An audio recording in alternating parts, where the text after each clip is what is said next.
ele precisa estar dentro da facção para conseguir ter pratos para comer, para conseguir ter comida, para conseguir variar um pouco a comida, a dieta dele, né, lá dentro, ele sai devedor, né? Não tem como pagar lá dentro. Até tem, às vezes a família vai lá, deixa dinheiro na casa do sujeito, mas geralmente ele sai devedor. E como é que se paga isso? Se paga por prestação de serviço. A prestação de serviço qual é? Eu fui preso por um roubo idiota, estou lá condenado, vou ficar lá, vou pegar dois anos de cadeia, vou ter que me filiar a um determinado grupo para me proteger dentro do presídio. Quando eu saio eu tenho que pelo menos roubar mais 4 ou 5 carros, ou furtar mesmo, 2 ou 3 carros, digamos assim. O problema é que aí tem um outro negócio, até eu faço uma brincadeira, né? Que um dos responsáveis pelos altos índices de criminalidade são as montadoras, né? Por quê? Porque antes, como é que funcionava quando alguém queria furtar um carro, né, ou pegar um carro? O sujeito ia lá, quebrava o vidro, né, fazia uma ligação direta e mandava embora. Levava embora. Hoje em dia, o carro que vale a pena para o pessoal que comanda o presídio central, que comanda as galerias, né, cada galeria rende 250 mil reais por mês para o dono da galeria, né? Então, o que vale ali? Vale, na verdade, um carro bacana, né? Os carros bacanas, eles na verdade são carros que tu não consegue fazer ligação direta. Tu precisa da chave, tá? Ele não abre sem a chave, ele não liga sem a chave. E aí, para eu poder levar o carro, o que eu faço? Só tem um jeito. É botando a arma na cabeça de alguém para levar o carro, para eu poder levar o carro embora. Eu preciso, se eu preciso pagar aquela dívida, se eu não pagar, eu vou morrer. E eu preciso daquele carro, o que eu vou fazer? Eu vou botar uma arma na cabeça de alguém e vou roubar aquele carro. Aí o cara vai lá e rouba o carro. Só que o problema é o seguinte: primeiro, ele tem que praticar um roubo, não dá para praticar mais furto. Não dá para praticar um roubo só. Por quê? Porque os carros vêm com rastreador. Então tu tem que roubar 3 ou 4 carros para ver se um deles não tem rastreador. Aí tu deixa lá o carro parado, se ele ficar 2 dias e não aparecer ninguém, beleza, não tem rastreador. Estamos salvos. Então a gente acaba criando complexidades na nossa vida que acabam, na verdade, né, não estou justificando por aqui, mas estou só para a gente tentar entender. Eu mando o sujeito para o presídio porque ele praticou um furto, ou porque ele tinha lá 6 pedras de crack, que nem aquele rapaz que eu conversei no presídio, condenado a 7 anos de prisão porque ele tinha 6 pedras de crack por tráfico. 6 pedras de crack o cara fuma 1h30. Tá? Então,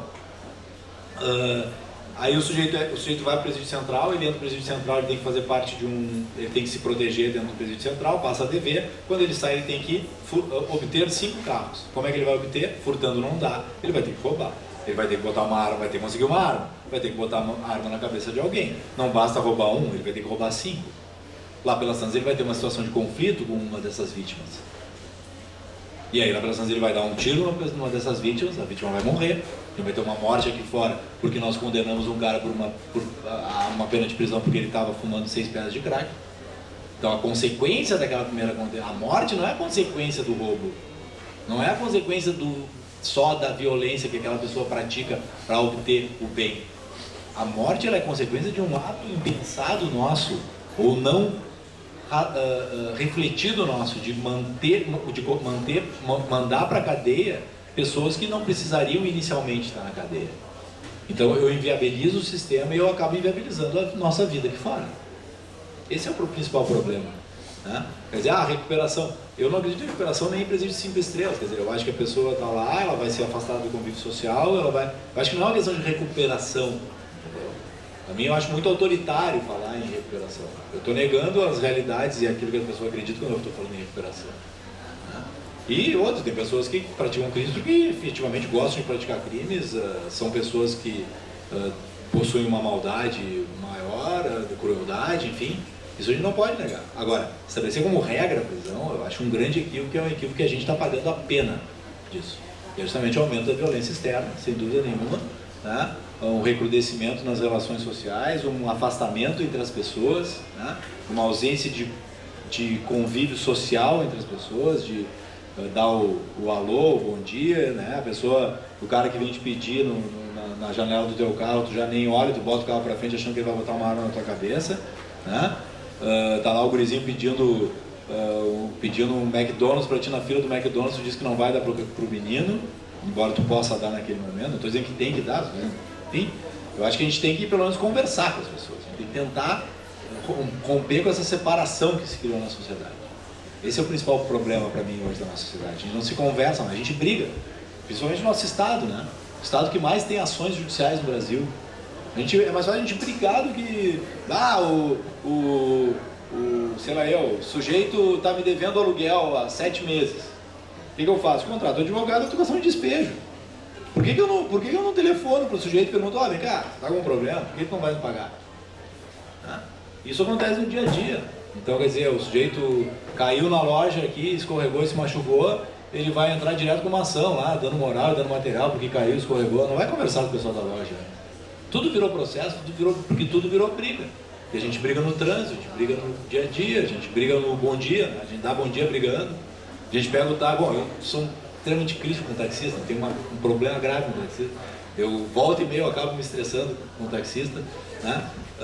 Por quê? Porque justamente o cara está ali na situação de conflito e ele vai acabar colocando os conflitos dele e vai acabar dizendo coisas que na verdade me desagradam naquele momento, que eu acho que não pode ser a lógica de quem está trabalhando no trânsito, mas é complicado exigir das pessoas isso.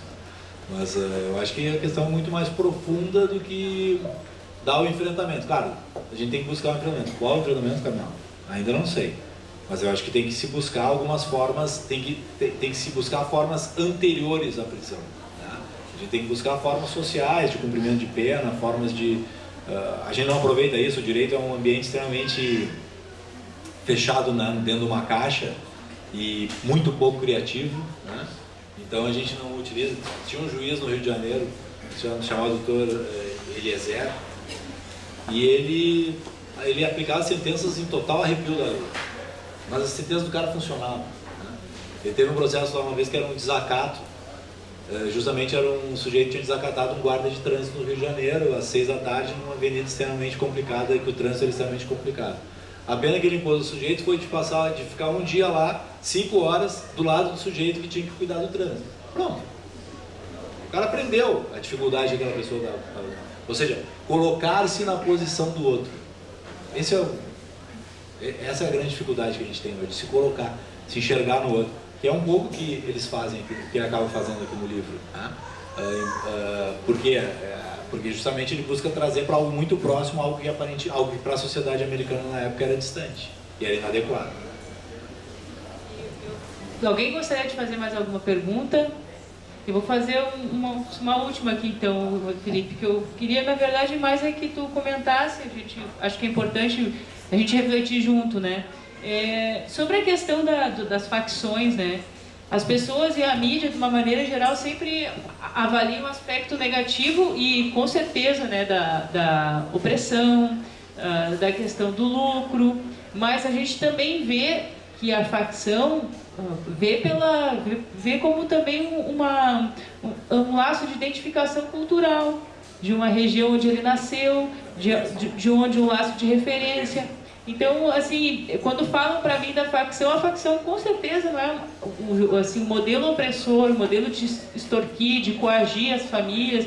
Não é uma coisa que ninguém vai aceitar isso, mas também as pessoas não olham o inverso de por que as pessoas buscam a facção, né, como um laço de identificação social, né? Eu queria que tu comentasse isso e daí vou pedir para vocês, antes de entregar o certificado, se a gente puder ficar juntinho, daí a gente tira aquela foto de nosso registro, que é fundamental.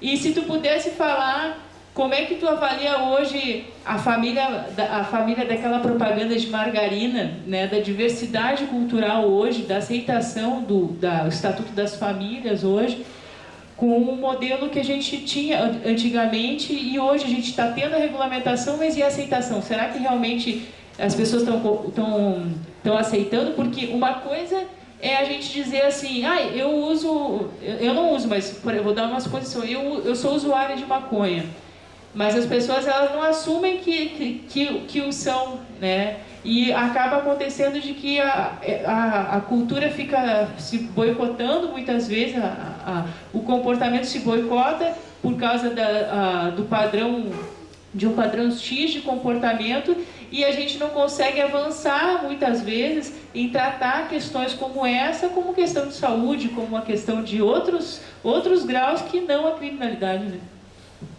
Bom, a facção ela gera, quando o sujeito entra por estabelecimento prisional, se ele é um preso que ele não conhece ninguém, não tem relação ele precisa se encontrar, né? Pela nossa característica, né? Os homens e as mulheres, eles são seres que dependem, né? Precisam viver em sociedade, precisam viver e se encontrar em algum grupo. Então, muitas vezes, eles também vão acabar dentro da facção buscando uma forma de acolhimento, né? Então, também tem esse outro lado, né? Que é um lado que também atrai, né? As pessoas para esse modelo perverso, na verdade, né? de imposição de poder, na verdade, né? De poder dentro do estabelecimento prisional. A outra questão, a questão familiar, não sei, não sou estudioso em relação à questão do tema, né? Mas fundamentalmente, quer dizer, a gente tem um modelo familiar tradicional, que eu acho que é um modelo importante, né? Acho que é um modelo bastante importante de estabelecimento das relações sociais, ou como primeiro núcleo. Só que esse modelo, ele não pode mais existir apenas dentro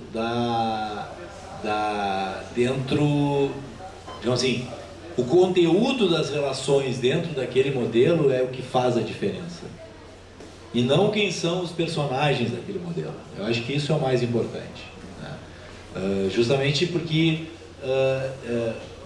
é o conteúdo que faz. Por exemplo, se eu tenho lá um determinado casal que tem um relacionamento péssimo entre si e eles têm um filho e o relacionamento deles é um relacionamento extremamente belicoso, não existe mais um conteúdo naquela relação, há um desrespeito constante entre os dois.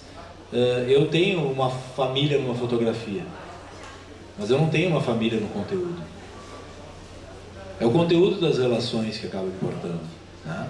Ou seja, aquela criança que cresce naquele ambiente de desrespeito, ela na verdade é uma criança que ela não vai ter aquilo que tradicionalmente se falava dos valores familiares, né? Ou seja, ela não vai ter aqueles valores afetivos que eu acho mais feliz a expressão. Ela não vai ter aqueles valores afetivos que são tão importantes para a nossa conformação. Então, e esses valores afetivos, eles podem existir tanto numa família em que eu tenho lá um homem, uma mulher, 1, 2, 3, 4, 5 filhos, como eu posso ter numa família em que, na verdade, eu tenho duas pessoas do mesmo sexo e uma criança adotada, em que eu tenho, na verdade, pais separados e filhos que residem com a mãe, ou que residem com o pai, ou que residem um pouco com um pouco com o outro, né? Ou seja, o fato de, por exemplo, eu ter uma alteração no modelo, na forma, melhor dizendo, tradicional de família, não altera o conteúdo da família, né? Ou seja, pais separados, filhos que moram com um dos genitores, aquilo continua sendo uma família. Não é uma família que mora na mesma casa, mas aquilo continua sendo uma família se existirem os valores que unem aquelas pessoas, se existirem coisas importantes que unam aquelas pessoas, né? Se exista respeito entre aquelas pessoas, se os problemas forem divididos por todas aquelas pessoas, mesmo que eu tenha lá a mãe casada novamente ou vivendo com outro homem ou com outra mulher, o pai vivendo com outra mulher ou vivendo com outro homem, e eu tenha filhos daquela relação, se eu mantiver o respeito, se eu mantiver a divisão dos problemas, se eu mantiver a divisão das responsabilidades naquele modelo novo de família, eu vou ter família ali. A família não é um desenho ou uma fotografia. A família é um conteúdo. E esse conteúdo ele pode se dar pouco importando quem são os personagens, quem são os atores daquela família. O importante é o papel que cada um desempenha, o papel que cada um representa. E aqueles valores que são passados por aqueles atores a partir do momento que eles desempenham o papel. Não simplesmente porque aquele é o homem, aquela é a mulher, ou aquele é o homem, aquele é o outro homem. Não, é o conteúdo da relação. São os valores impregnados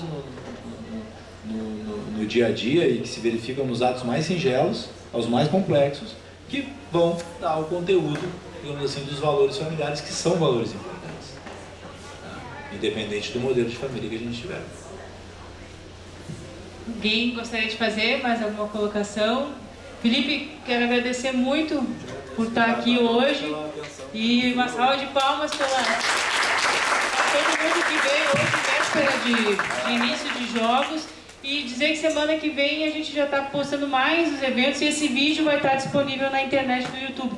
Então eu convido vocês a gente ficar juntinho para o Gustavo, nosso fotógrafo, vir aqui no nosso lugar e Felipe vem para cá que a gente vai ficar desse lado para tirar a foto. Obrigada pela presença de todos.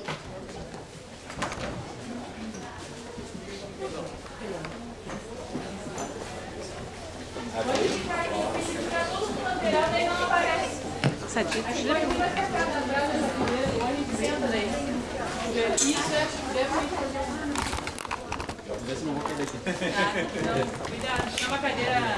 Não, acho que essa aqui dá. Segura, mãe.